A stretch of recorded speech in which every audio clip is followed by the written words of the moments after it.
You know, since it's week 16, the finale of this Traxxas TRX-4 budget build-off, I'm gonna let you cue the intro.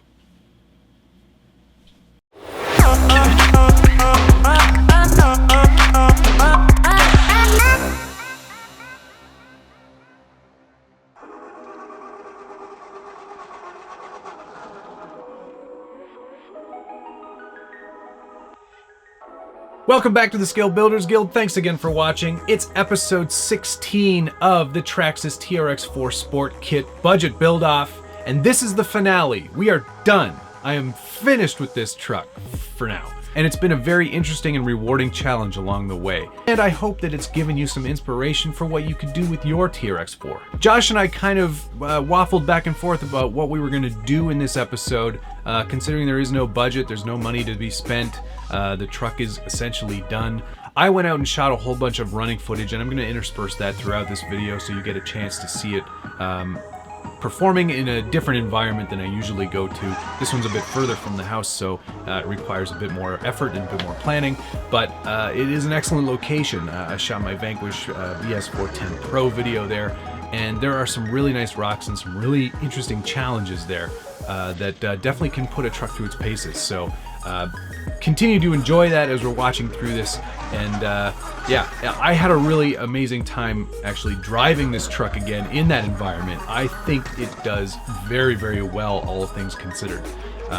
Yes, of course, because of the way the transmission is designed and the way that the portals work with that transmission, getting enough reduction has been a challenge, but getting that 9-tooth pinion and that 45-tooth spur definitely helped with the portal delete. And yeah, it does very, very well. With the lug-trimmed Canyon Trail tires, I think I actually did pretty well. These are a great tire. It's a nice compound, and now that I've taken out some of those lugs, the spacing is a lot better, and the truck just works. It's really, really nice to see out there on the rocks. I don't think there's a lot I would have done differently, to be fair.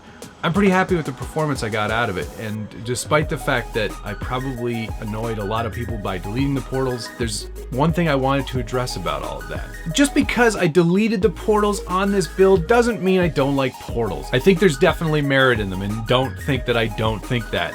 It's just sometimes I want to try something different, and that's the beauty of this hobby, is that there are so many options and so many possibilities that we each get to have exactly what we want.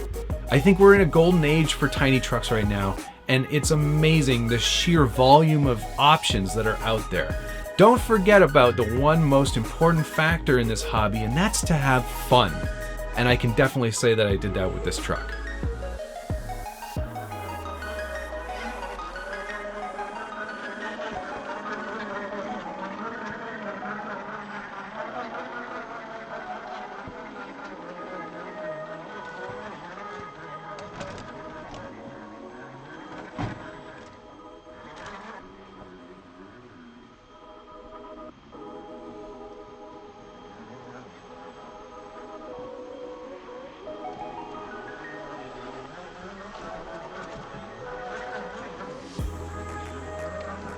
If there was more time and more budget, there are a few things I would have added. I've got them right here. I would have also added this Rooftop Light Bar.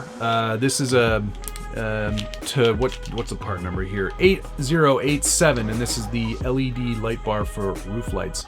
I think you're supposed to put it on the actual cage that comes with this sport kit, but you know what? I could always find a different way to mount that. I'm sure I could actually just screw right into the roof. So if I had time and money, I would have added that. I've also got the Traxxas TRX-4 stainless steel hardware kit, and I would have added that if there was time and money in the budget as well. It's just another element of not rusting. That'll probably make its way onto the build at some point, but time and money again always gets the best of you. Another thing I didn't get around to putting on was the fender extensions. 8081 is the part number there, and I just didn't get around to doing this. Budget and time again got away from me, and that's one more thing that I would have liked to have added. Finally, what I really wish I had time and money to add, and you know what, they're still gonna go on there anyway, but I had to make sure I got some Crawler Concepts license plates. Obviously this says Josh Smells, We all know that to be true. Not a rumor. That is confirmed. The awesome thing about Crawler Concepts, though, is that if you have a custom size in mind, they will make it for you. No questions asked. So it's really cool to have a couple of these, and they'll make their way onto this build at some point as well. So my thanks to Crawler Concepts for making these for me. I think if I were to actually compete with this truck in Class 2, there would be a couple different things I would do. The cage, obviously, it does add a tiny bit of weight up top, but with the portal delete and the metal sliders and the metal bumper at the back, its center of gravity is certainly lower than a stock TRX-4. Front bumper, I would probably change that out as well. I'd go with a metal one there as well to try to get a bit more of an approach angle. It's pretty good now that I've flipped the mounts, but it could still use a bit of work for sure. And circle points, for that matter. And finally, I think I would add a servo winch as well. Bauhaus RC makes a really nice 3D printed mount that replaces the front bumper mount, and that would have kind of completed the build, in my opinion. Other than that, I'm really thrilled with the results, and I hope that you've enjoyed following along. It's been an amazing time, and I cannot wait to do another budget build. Actually, I can. These are a ton of work. 16 weeks spent with one vehicle, $50 each week. It does add up for sure. We'll probably do another budget build. Now here's the question of the week. What platform would you like to see a budget build on next? We've already done the SCX-10-2. We've now done the Traxxas TRX-4. What else out there would you like to see us do a budget build on? So no tally, no budget, no nothing. Just running video, me talking about what I should have done, what I could have done, and what I didn't do. And that's it. That's the build off. I hope you've enjoyed this as much as I have. And if you like this video, make sure to hit the like button, subscribe if you haven't already, and hit that notification bell so you get updates anytime there's a new video from the Scale Builders Guild. We've got a lot more things to come, a lot more collaborations. So that's it. Not a lot of comedy either. Just some heartfelt emotions. I cannot thank you guys enough for watching. It really means a lot. We'll see you on the next one.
Josh, send me a few dollars in the next super chat and I'll send you the body free of charge.